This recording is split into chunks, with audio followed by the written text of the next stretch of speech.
vuelta en esta edición de Pensemos Chile de lunes 19 de julio junto a Claudia Álamo y tenemos ya conectados a nuestros siguientes invitados. Estamos con Cristóbal Uneus, director de Data Science, fundador de la plataforma Decide Chile, que trabajó con nosotros ayer en la información de elecciones. Cristóbal, ¿cómo estás?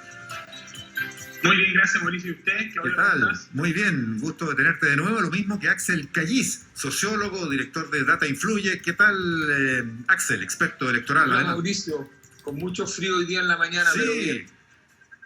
Bueno, frío por una parte, en el sentido térmico, pero también un día muy tibio, digamos más bien caluroso respecto a las noticias políticas. ¿Qué tan sorpresivo fue para ustedes, Axel Callis, parto contigo, este triunfo? Yo recuerdo haberte entrevistado recientemente y tú me decías, con la participación de 1.200.000 personas yo me voy de espalda. Bueno, aquí participaron casi 3. ¿De Apruebo Dignidad? Sí. De Apruebo Dignidad. Y llegó al 1.600.000, por ahí está, sí, más o menos. Te fuiste de espalda entonces. Sí, me fui de espalda porque, uno nunca hace pronósticos públicos, pero sí hace algunas cocinas con los resultados. Yo, de hecho, en algunas capacitaciones que hice, yo dije esta cosa mandar a lo más cerca de los gobernadores, 2,5 millones, pero es así como ya en la fantasía. Uh-huh. Y quedé corto con la fantasía. Así que yo creo que son tiempos donde es importante decir lo que uno no sabe. Yo creo que yo no sabía que iba a votar tanta gente, pero lo que sí, Claudia y Mauricio, algo que conversamos, es que yo siempre he dicho desde hace un mes y medio, que las personas consideraban que esta primaria era muy relevante, muy importante, pero no sabía que iba a tener un correlato en participación. Yo siempre pensé que la valoración que se le daba a esta primaria, por una serie de consecuencias que tienen que ver con los procesos de cambio que está viviendo Chile y con toda la importancia de entender que en esta primaria podía estar el próximo presidente de Chile, no sabía que iba a tener un correlato tan grande en términos de participación. Y eso a mí me sorprendió. Y perdona, Axel, y al tener ese correlato tan importante en participación, casi 3 millones, ¿eso cambia también? Es decir, tenemos hoy día a un Sichel y a un Boric, ¿queda espacio para otros candidatos? ¿O al tener tanta participación ciudadana, de alguna manera, aquí se va a mover la elección? No, a ver, para mí la máxima incertidumbre que pasa ahora es si vamos a tener voto obligatorio. Si vamos a tener voto obligatorio, que evidentemente es de un padrón que está súper inflado, pero vamos a tener 9, 10 millones de personas con voto obligatorio. Entonces, ahí cambia, no sé si lo cambia todo, pero sí cambia bastante el espacio, porque van a entrar a votar personas de las cuales por lo menos yo no sé quiénes son y que no lo han hecho nunca, tal vez.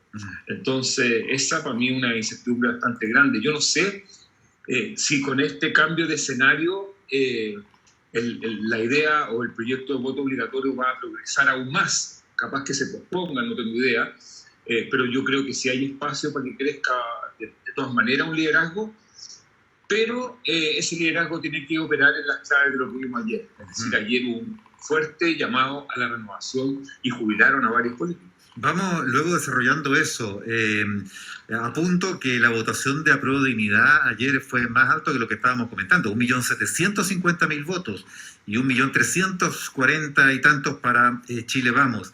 Pero Cristóbal Uneus, en la línea de lo que venía diciendo Axel, es interesante ver lo que puede pasar con quienes no votaron, que podrían votar en mucho mayor medida con voto obligatorio, pero incluso con voto voluntario, porque recordamos lo que pasó hace solo 2 meses, el 15 y 16 de mayo, cuando votaron casi 6,5 millones de personas. Entonces hay otros 3,5 millones que no votaron ayer, que habían votado 2 meses atrás, que están activos votando, que no son de la parte muerta del padrón, y que uno se pregunta, a ver, ¿dónde están ellos y por quién podrían votar en noviembre, Cristóbal? Sí, yo creo que es bien interesante. Yo concuerdo con Axel que aquí hay un cambio de paradigma, pero también hay algo de continuidad. Yo creo que una cosa que yo le rescato a Boric, al Frente Amplio, a la Bea Sánchez, a ese grupo, es que había una consistencia desde el 2017 en adelante. Lo pongo de la siguiente manera. El 2017, en primera vuelta, Beatriz Sánchez sacó 1,4 millones de votos, ¿no es cierto? Uh-huh. Y hoy día, o ayer, Boric sacó 1 millón de votos. Si yo hago una correlación por comuna entre esas dos votaciones, hay una correlación súper alta.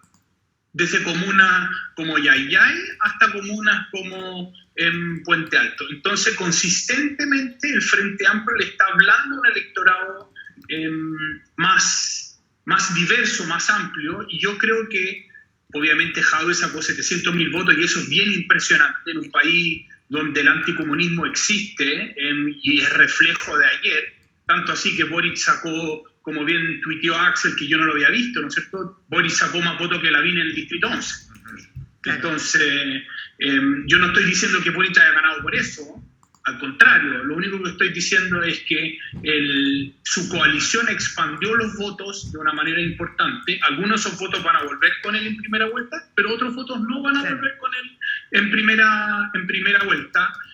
Y por lo tanto yo creo que hay un espacio gigante en el centro hacia otras candidaturas. Pensemos que el 2017 Beatriz Sánchez le faltaron 300.000 votos para pasar a segunda vuelta. Quizás hoy día Boric obtiene esa diferencia para él pasar a segunda vuelta en noviembre, pero yo creo que aquí hay una parte importante del electorado que está esperando su candidato, que no lo ha visto, y el Frente Amplio ha sido muy exitoso en hablarle consistentemente con el mismo mensaje a su electorado. Porque si uno piensa cuáles son las grandes propuestas de Boric, yo no sabría decir 2 o 3, ¿no es cierto? Pero yo sí sé que el mensaje es transformador, participativo, con todos, denunciando las desigualdades. No sabría decir las propuestas, y eso yo creo que la franja tuvo un efecto muy, muy importante, y Boric la aprovechó muy bien. Ahora, hoy es el día después, es un día lunes, y aquí en Pensemos Chile estamos conversando y analizando la elección de ayer, pero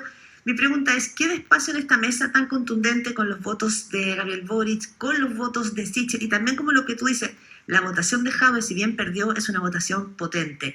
¿Queda espacio para una candidatura de centro, para Jasna Proboste, para Paula Narváez? ¿Hay un puesto, hay un plato en esta mesa o no? A ver, perdona que quiero responder, perdona Claudia. Antes de eso quisiera decir que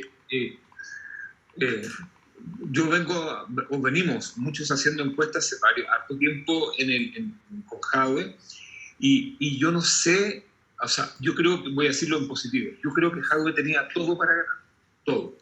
Y creo que el anticomunismo opera, y como lo conversamos alguna vez, opera de los 50, 55 años para arriba.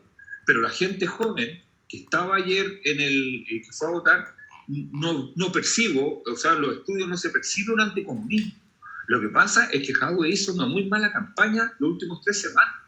Y que eso a lo mejor se pueda leer como anticomunismo, no sé. Yo diría que fue un antijaduismo lo que operó ayer más que un anticomunismo, porque de hecho en la academia hemos hecho estudios en los menores de 50 años, el comunismo como lo conocimos así como soviético, con espías, Guerra Fría y el oso y todas esas historias, como algo vintage, algo del pasado. Por lo tanto, el problema de Jadwe no era que fuera comunista, el problema de Jadwe es que hizo una muy mala, la último mes de campaña fue de lo peor que yo he visto, o sea, incluso peor que lo que hizo Carolina Oliva, perdón, en términos de campaña. Eso como para una cosa. Segundo, yo creo que a mí, en términos de mensaje, Gabriel Boric, a lo mejor en términos programáticos, no dijo, uno no logra retener así como nada específico, pero en términos de emociones muy grandes. O sea, el tema de programático de la frustración con respecto a la descentralización, las regiones lo entendieron súper bien. El tema de la inclusión, el ser amable, el no pelearse, son contenidos también. Es decir, a lo mejor no son contenidos que aparezcan en un programa, pero el hecho de ser una campaña absolutamente inclusiva y una campaña joven y que habla un lenguaje distinto, también es un contenido. Uh-huh. Y por lo tanto, y con esto me hago el pase a la pregunta que hace la Claudia. Es decir, si se está jugando en esa cancha, porque Sichel también tiene de esos atributos. Lo que pasa es que nosotros por lo menos a personas como yo, nos cuesta leerlo porque no nos está hablando a mí. Pero le habla a otras personas, y el hecho que le hable a otras personas no incluye que no exista. Entonces, si unidad constituyente, o dicho de otra forma, existe el espacio, pero si el candidato de unidad constituyente o de lo que exista no habla en esos tonos, no va a poder jugar. Si es un problema, no es un problema de espacio político, es un problema de lenguaje político. De relato, como dicen. De relato, exactamente, perdón, de relato y de actitud. Sí. Porque la gente está mirando el futuro. No podemos entrar con una candidatura a unidad constituyente que venga con el tema del reconocimiento de los 30 años. Los 30 años ya pasaron. Y esta generación, Boris, con 35, 36 años, y Sichel están hablando del futuro, y no de están hablando del futuro hacia adelante. Y por eso es que votó, aparentemente, esto no tiene nada de sistemático lo que estoy diciendo. Mucha gente joven. ¿Y concuerdas con eso, Cristóbal? ¿Tanto así domina ese lenguaje y esa actitud en la política de hoy? ¿Es imaginable que pueda haber otros códigos, otras teclas alternativas que tocar que no sean otra vez los 30 años, ni mucho menos Pinochet o cosas como esas, que pudieran tocar una Yasna Proboste, por ejemplo, si quisiera salir al ruedo?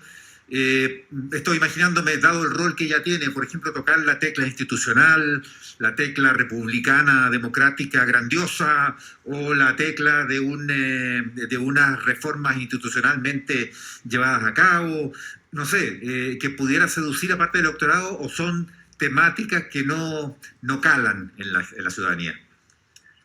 Yo coincido mucho con lo que dice Axel en la segunda parte, en el sentido de que hay un discurso distinto. Yo creo que cualquiera de unidad constituyente que se tire, yo creo que va a partir con un hándicap que tiene que resolver, porque lo que yo rescato de Boric y Sichel es que los dos se tiraron sin calculadora. Nadie daba un peso por Sichel al principio, y todo el mundo decía al principio de la campaña que Jadwe era mucho más conocido y que la tenía, como dijo Axel, la elección era de él.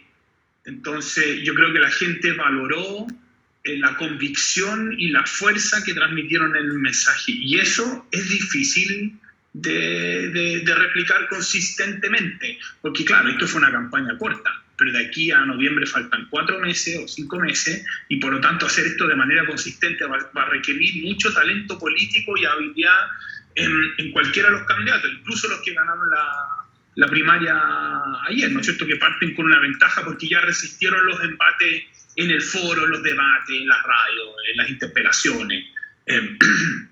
Pero yo creo que el ejercicio político, soñar un país sin calculadora, yo creo que es algo que la ciudadanía está demandando, y soñar un país distinto, mejor en sus dimensiones.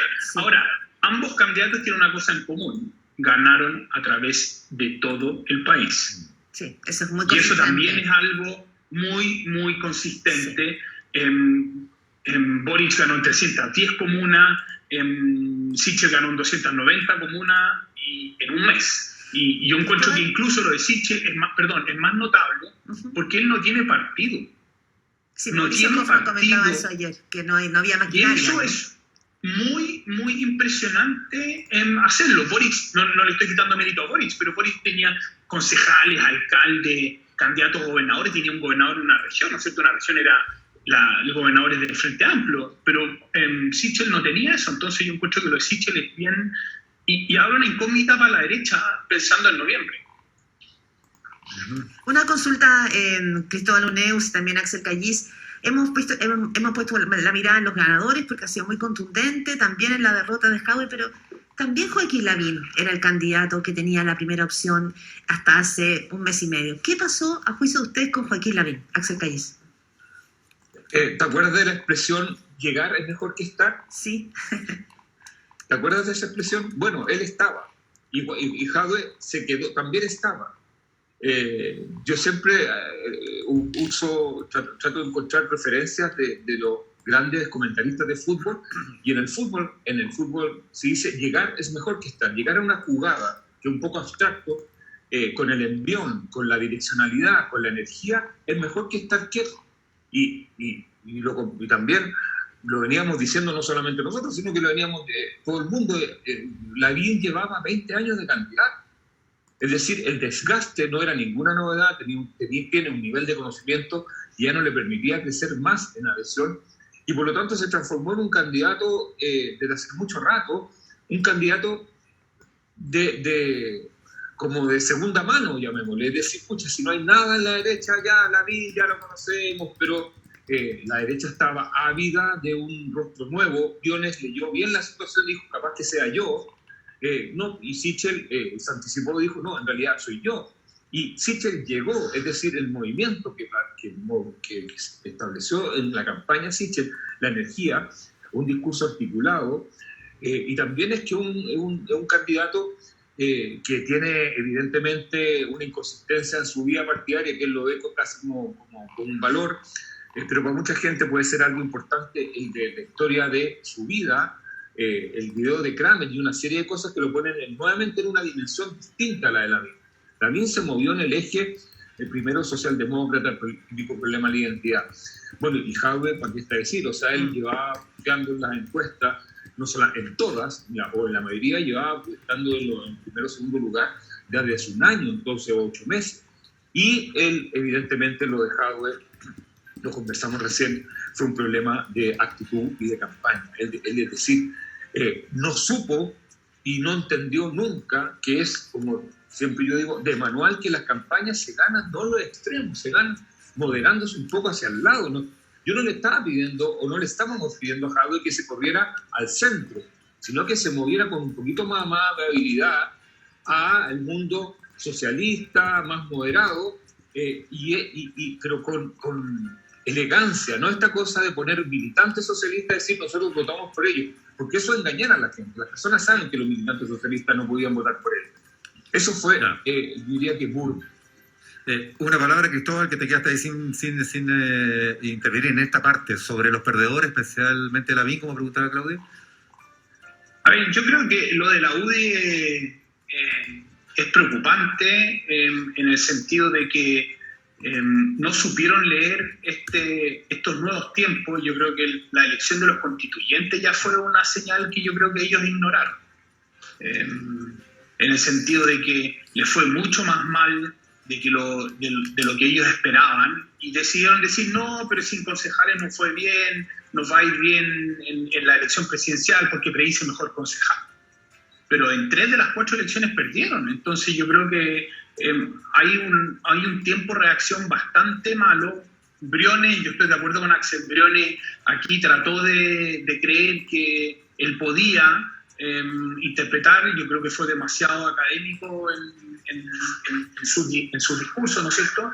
Pero yo creo que tanto RN como la UDI no supieron leer bien la elección del 16 de mayo, y si siguen así, yo creo que en noviembre no les va a ir mejor. Yo creo que aquí tienen que convocar un talento y un tipo de gente distinto, y a mí me da la sensación que en ese escenario Sichel ordenar a los partidos de su coalición no va a ser una tarea fácil.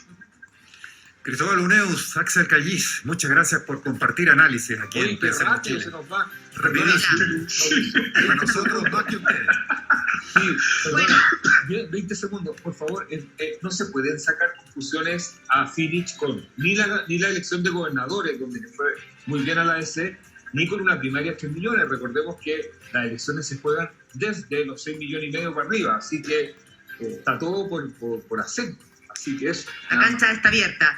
Cristóbal Uneus, muchísimas gracias. Axel Cayís, también muchísimas gracias por este análisis en el día después de las elecciones. Y para todos ustedes, gracias por escucharnos. Y Mauricio Hoffman, próximo lunes estamos de vuelta. Nueva edición de Pensemos Chile. Gracias.